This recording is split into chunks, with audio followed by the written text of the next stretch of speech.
Hello, this is Brent from Adventure Time RC again. Last time on the MN-45 build, we pretty much finished up everything mechanical. We took care of everything but the electronics and the body stuff basically. So since then I went ahead and hooked up the ESC and receiver and everything. So then that all seems to be functioning properly. I can go ahead and kick that on for you.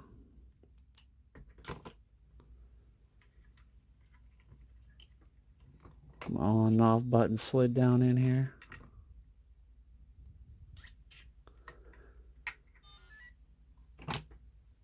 And we have steering, forward, backwards. And this ESC is supposed to have a drag brake on it. I picked it up off of eBay used. I'll turn that back off. Well, my basic plan is there's a ton of room between the cab and the frame in this area. So I plan on, I've got Velcro on the bottom of the receiver and the ESC. So I'm going to pop those there and there. And then on the inside of the shell frame, I have another piece of Velcro, which I'll put the on and off button in. Over the interior, I went ahead and did a little bit of stuff. I painted it this caramel color, and just goofing around, I hand painted in the buttons and the dials and stuff. And for the steering wheel, it was all one piece like this. And I wanted it to be able to have a little bit more articulation, so when I decide to put a figure in there, it won't be pressing down on the seat so hard. So I cut it in half, drilled it out, put a piece of, this is just a spare piece of model tree. And then you can actually pop it down in there. And it does turn. And it's kind of like tilt steering.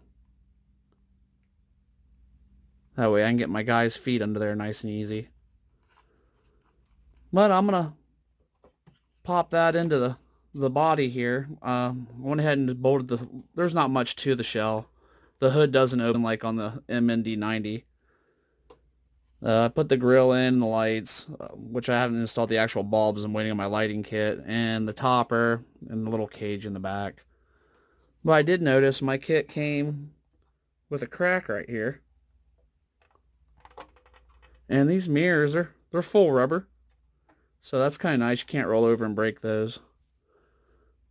Well, I'm going to go ahead and put everything back, bolt the body on, and then I'll turn the camera back on. We'll have a look at it. And for the battery, they have a battery tray that mounts up under the back here. And I didn't want that, so I'm just going to use a piece of Velcro. Alright, so I'll get back with you momentarily. Alright, well, there she is. All bolted together. And all my electronics fit up there nicely, just like I was hoping they would. They're all Velcroed underneath. And then I put the battery box, I went ahead and put the battery box in, just put a piece of Velcro on that side somewhere to tuck up my wires. And I got a little hitch I'm wanting to put right here. So there wasn't really a whole lot of area in the back to mount a hitch. Oh, the other thing I did, I painted my wheels white. And I wrapped the rims with sections of this heavy solder. And this stuff's got quite a bit of weight to it. I haven't glued them, so there you can see.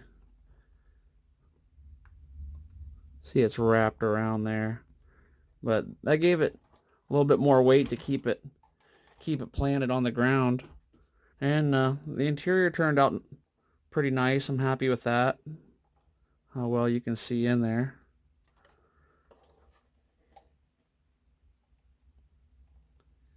Now I just have to get a driver and that'll look a lot better. But there'll be plenty of upgrade videos for this to come too, because I'll probably be taking this thing back apart several times and doing a lot of stuff to it. I really enjoy messing with these little MN models. Oh, well, if you want to stay tuned, we'll take it out for a little test drive and do a little bit of run video. Well, thanks a lot for sticking with me through this project, and I hope you enjoyed it.